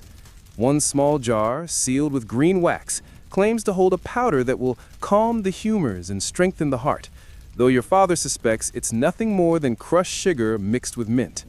Mainstream belief accepts certain remedies without question. Sachets of rosemary and lavender to pin to your clothes, little vials of camphor oil to dab on the temples, packets of cloves to chew when the air feels heavy. But there are also the fringe offerings that make even the boldest shoppers hesitate. A man in a patched cloak sells stones warmed in the blood of a healthy ox to be carried in the pocket. A woman offers tiny metal amulets shaped like open hands, said to catch illness before it enters the body. The most theatrical sellers are the ones who arrive with crates from other towns, claiming their goods come from faraway lands untouched by plague. They display bolts of cloth said to be woven in a way that filters the breath, glass beads strung on red thread to ward off death, and bottles of water drawn from the spring of St. Hubert, which is, according to them, proof against any pestilence. They speak quickly, their hands always moving, holding up each object to catch the light and the crowd's attention. Your father buys sparingly, choosing only the things that fit neatly into your family's existing rituals. More herbs for the hearth, a fresh pomander sphere for your mother, a pouch of camphor to keep by the bed. But you see the temptation in his eyes when he handles one of the broad-brimmed hats, turning it over as if he can almost believe the seller's claim that no sickness can fall through the air between brim and crown. Sometimes the market feels more like a fair, with sellers competing to outdo each other's claims. One man shouts that his vinegar is made according to the true Four Thieves recipe. Another swears he has plague-proof wine that has been aged in barrels lined with gold leaf. There's even a young woman selling dried flowers tied with red ribbon, which she insists will keep the soul anchored to the body during a fever. You watch as a neighbor buys too, tucking them into her shawl as though they were precious gems. Even when you leave empty-handed, the market stays with you. The smells of herbs, vinegar, and spice cling to your clothes. The calls of the sellers echo in your ears. It is a strange comfort, this place where people still bargain, still laugh, still argue over the price of garlic. In a world where so much is closed, locked, or marked with the dreaded Red Cross, the market feels alive, a place where hope, superstition, and trade all share the same table. And as you walk home beside your father, carrying a small bundle of rosemary wrapped in brown paper, you think that perhaps some of what is bought here really is plague-proof, not because it can keep sickness away, but because it keeps the will to live burning just a little longer. It begins as a shiver you can explain away. Someone left the door ajar. The wind snuck in with muddy boots, and then it refuses to leave, staking a claim along your spine with the persistence of a tax collector who's learned your name. By midday, your skin feels both too tight and too thin, the world a little far away, as if you're looking at it through bottle glass. Your mother puts a hand to your forehead, and it is the kind of silence that says everything. She doesn't call the watchman, not yet. She calls for water and vinegar, for clean linens warmed by the hearth, for the little pewter spoon with a saint on the handle, now promoted from mascot to officer in charge. You are eased into bed, your pomander set nearby like a tiny, fragrant sentinel, and the fire is coaxed to a serious flame. Outside, the lane goes on clattering and bargaining and ringing its bells, which is considerate of it. You would have hated the boredom of a perfectly quiet crisis. The fever gathers itself like a choir that has finally found the right pitch. Your cheeks bloom, your palms dampen, and your heart keeps stepping on the downbeat. Your father, who never stares at anything he fears, stares at you, then remembers he's a practical man and begins doing practical things. Drawing water, crushing mint, cutting a lemon peel thinner than a sliver of moon to float in your cup because the scent steadies him, even if it does nothing to steady you. The village healer arrives with the look of someone who has read this chapter before. She asks questions in a tone that brooks no lies. Where it hurts, how long, what dreams you've had, whether the glands under your arms feel like beans or pebbles. And though your head is a warm fog, you answer because ritual is comfort, and she is a ritual with hands. Then the old logic of the century takes the stage. The body is governed by humors. Heat must be balanced, pressure relieved. A basin appears, the color of pewter and inevitability, and your arm is bound with a strip of linen, the skin tapped briskly, as if someone means to wake the blood and then dismiss it. The lancet is small, almost modest, more a serious splinter than a knife, and in the soft candlelight it gleams like a reasonable argument. Your mother turns her face slightly away but does not leave. Your father moves nearer with a cloth. The healer hums under her breath, a tune that only shows up at times like these. It is not dramatic, this ritual. No trumpets, no gasps, just the careful, practiced conversation of touch and breath, the cloth ready, the bowl waiting, the belief steady as a table. They are convinced, as many are in your century, that letting blood can restore balance, that heat can be coaxed into quiet like a dog told to lie down. You feel light, then lighter, then sleeping. And somewhere in there you make a joke about finally getting a discount on your own circulation, which earns the tightest, most beloved grimace from your mother. When you wake, the room is smaller. Evening has folded itself around the house, and the world consists of the hearth, the bed, the basin now resting under cloth, and your parents moving like planets on a short orbit. Your pomander has been refreshed, rosemary strong, mint sharp, and a linen compress cools your wrists. The healer sets out leeches in a little shallow dish, dark commas that rearrange themselves with sly patience. You have seen them before on neighbors' ankles or temples, and while no one advertises the pleasure of their company, the leeches are steady workers. One by one, they are introduced to you like serious guests, placed near a vein, encouraged to attend to business, covered lightly with a scrap of cloth to spare your dignity and theirs. The tickle is worse than the tug, and you discover you can laugh without shaking your ribs by picturing them as tiny physicians in black cloaks taking meticulous notes. You stop laughing when one tries to attend your elbow without an invitation. Practical measures keep pace. Your mother brews broth that smells of chicken, parsley, and mercy, and though your appetite has fled to the rafters, she coaxes a few spoonfuls past your lips. Salt, warmth, a whisper of clove. Your father lights another candle, then another, as though the fever might fear good company and leave. The healer prepares a poultice of figs and onions for a tender spot under your arm, murmuring that the drawing out must be encouraged, though she spares you the more theatrical animal remedies you've seen inflicted on neighbors, as if deciding that birds can sit this one out. A little vinegar is rubbed along your temples, A little camphor is offered to your nose and then swiftly taken away when your eyes water as if auditioning for a flood. They give you a posset, warm wine and milk curdled with spice, and you drink because the cup is steady in your mother's hand, and the cup is steadier than the bed.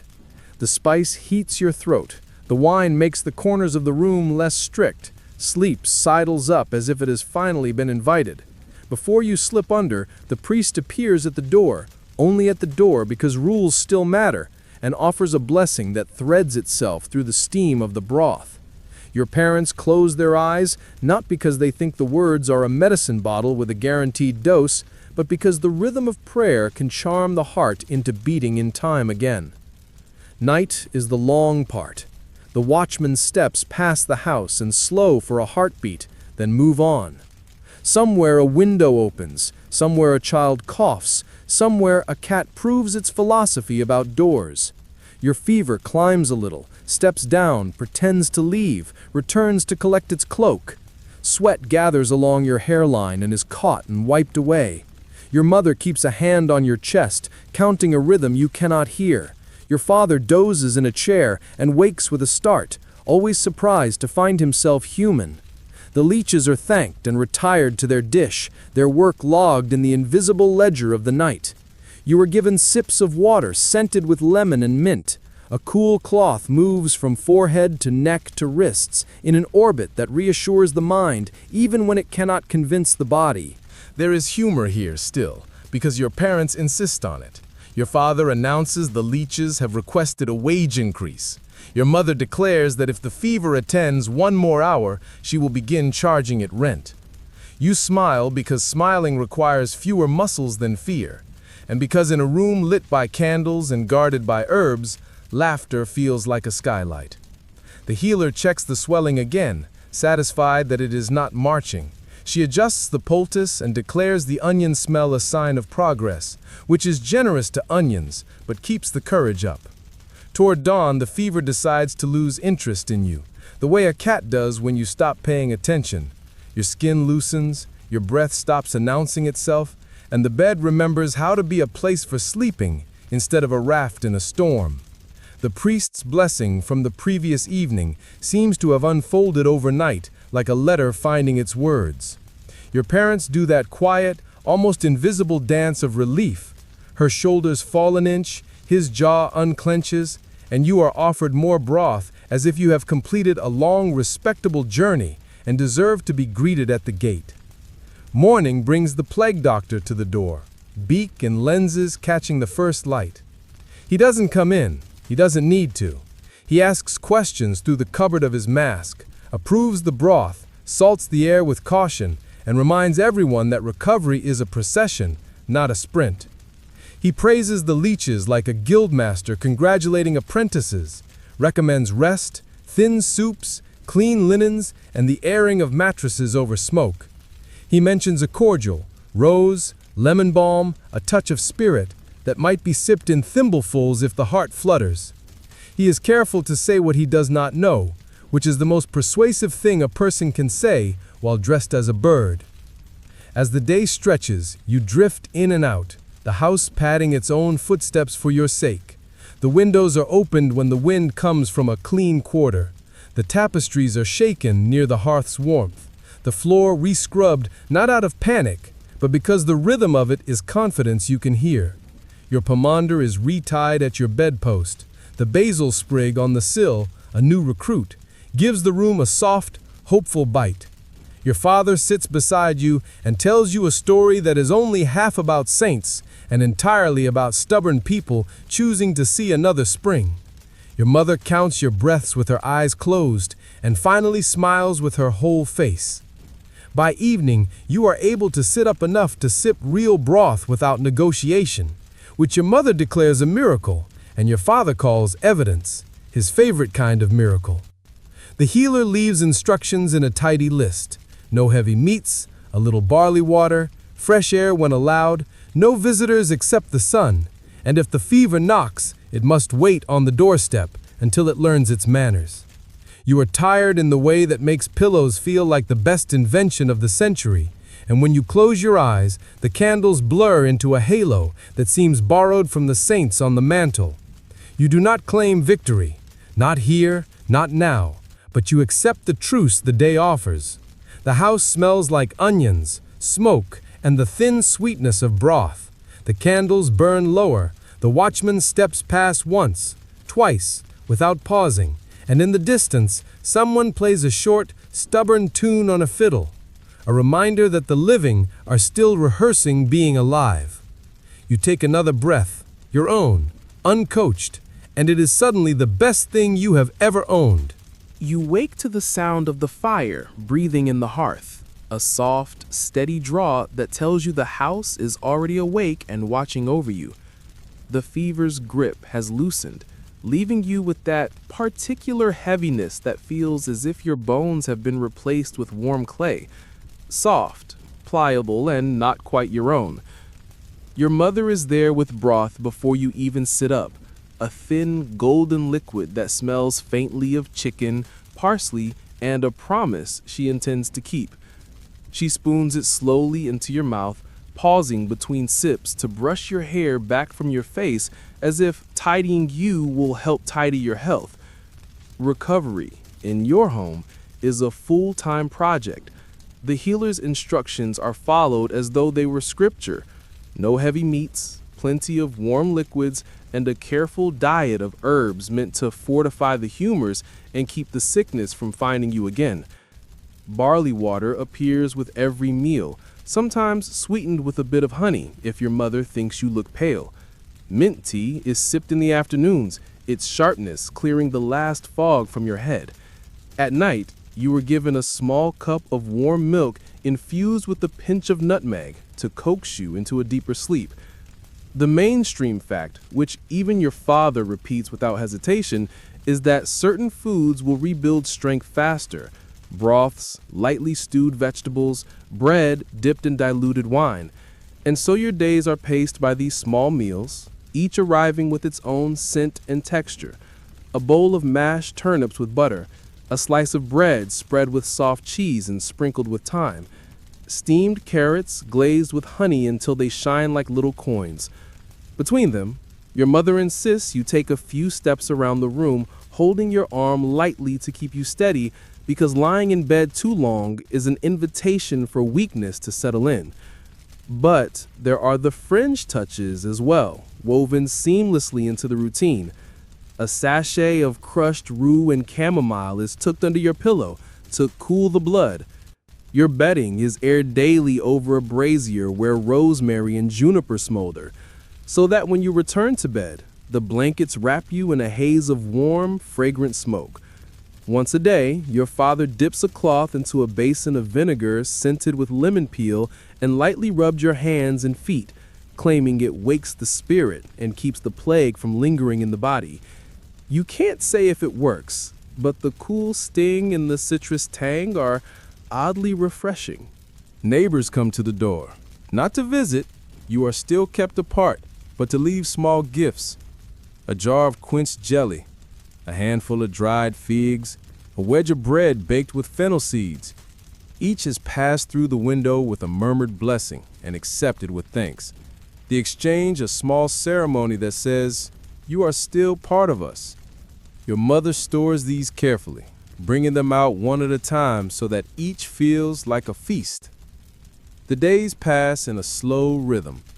Morning light creeps in through the cracks in the shutters, finding its way to your face just as your mother brings the first cup of broth. Midday is for tea, the scent of mint filling the room while your father tends the fire. Evenings are quiet, the only sound the hiss of the logs and the soft creak of your mother's chair as she mends clothes by your bedside. Sometimes, in the lull between meals, you catch her watching you with the same intent look she had when you were still fevered, as if health is a candle she must guard from a sudden draft. The village moves on outside your door, but you feel its pulse in the small ways it touches you. The watchman's measured footsteps pass each night. A distant fiddle or drum still roams the lanes now and then. Once you hear the muffled chant of pilgrims in the distance, their voices fading before they reach your street.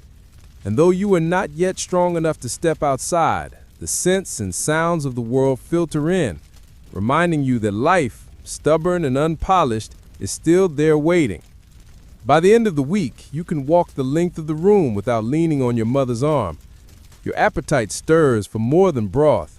You eye the breadbasket with open longing, and when your father notices, he grins and slices you a piece, toasting it lightly over the fire before placing it in your hands. It tastes of warmth and wood smoke, and for a moment, you forget the weeks of vinegar, fever, and whispered prayers.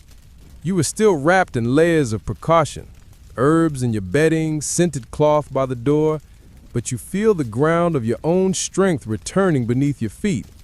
At night, as you lie back in the clean, rosemary-scented bed, you realize that recovery is its own kind of ritual, not the frantic urgency of fighting death, but the quiet, deliberate work of inviting life back in, one careful sip, one cautious step, one fragrant breath at a time.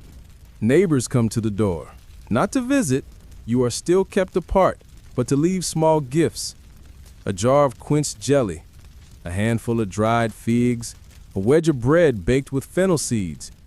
Each is passed through the window with a murmured blessing and accepted with thanks. The exchange a small ceremony that says, "You are still part of us." Your mother stores these carefully, bringing them out one at a time so that each feels like a feast. The days pass in a slow rhythm. Morning light creeps in through the cracks in the shutters, finding its way to your face just as your mother brings the first cup of broth. Midday is for tea, the scent of mint filling the room while your father tends the fire. Evenings are quiet, the only sound the hiss of the logs and the soft creak of your mother's chair as she mends clothes by your bedside. Sometimes, in the lull between meals, you catch her watching you with the same intent look she had when you were still fevered, as if health is a candle she must guard from a sudden draft.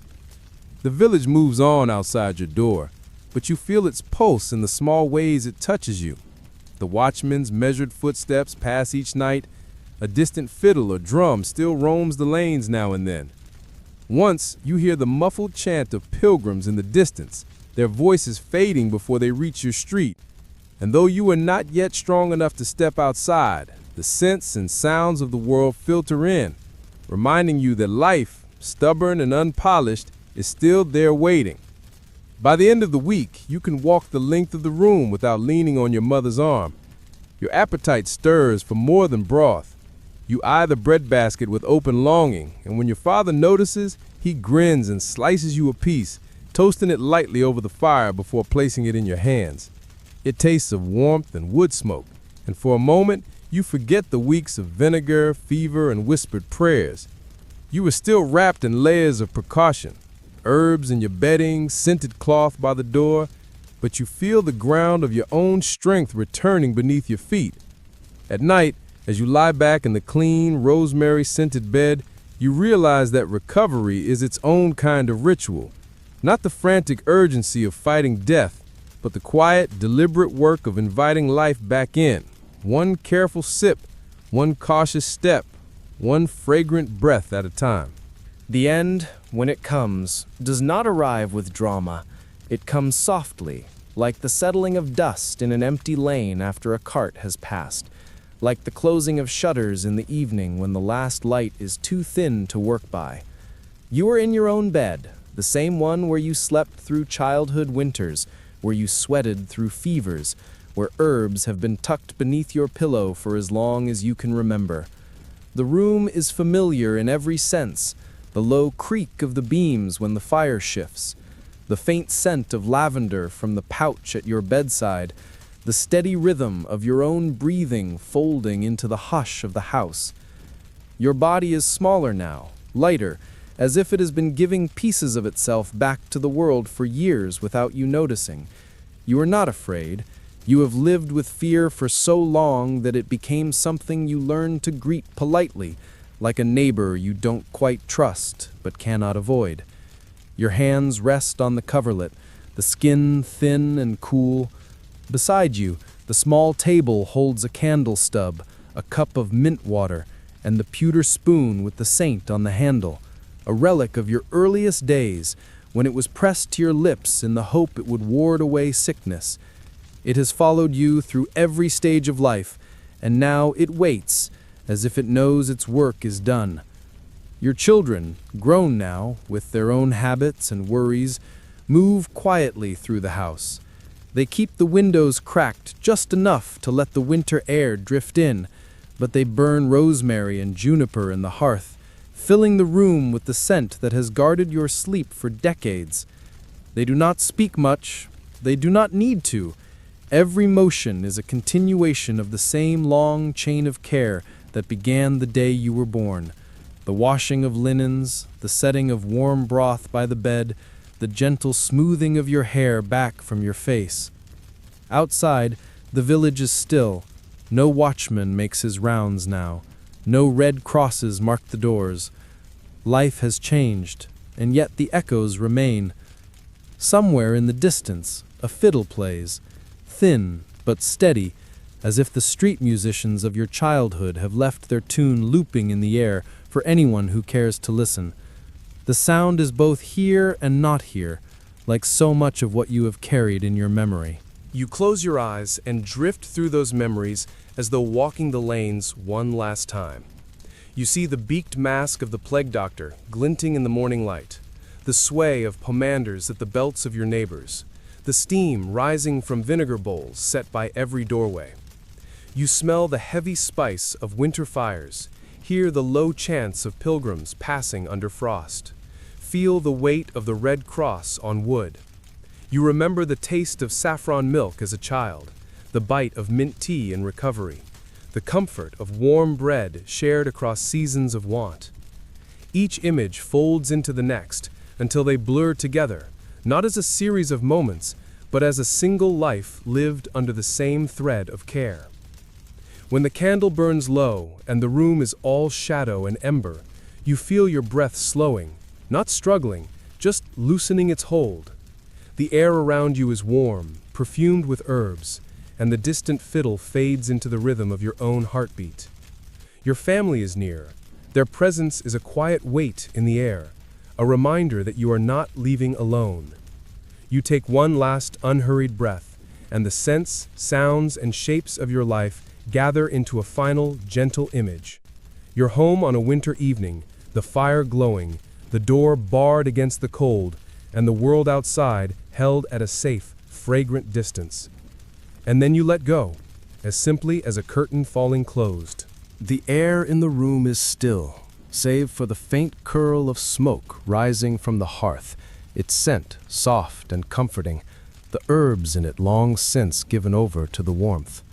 The candle has burned to a quiet pool of wax, casting a gentle glow that barely touches the far corners of the room.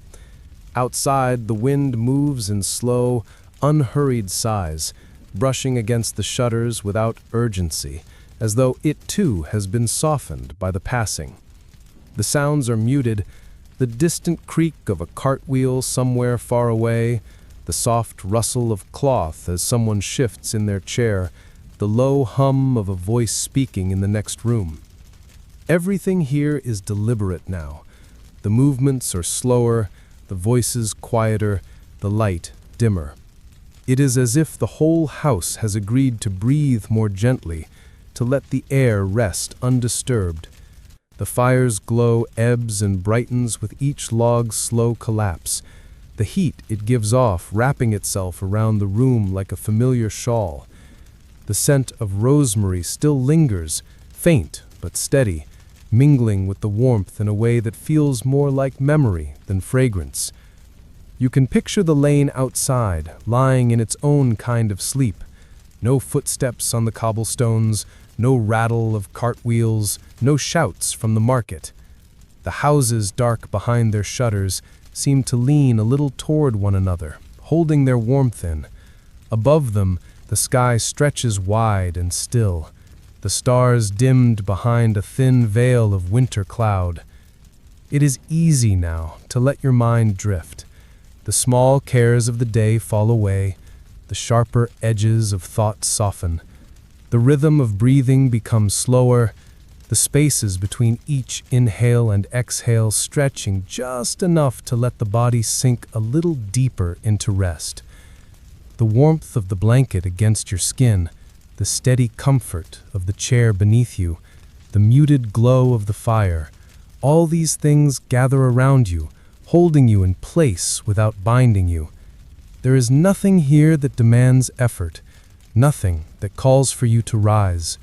You are safe. You are warm. The night will hold itself steady and unbroken until morning. And as you let your eyes close, you carry with you the quiet assurance that this peace will last long enough for you to dream your way into it, slowly and without hurry, until sleep takes the weight from your shoulders and the room fades gently into darkness.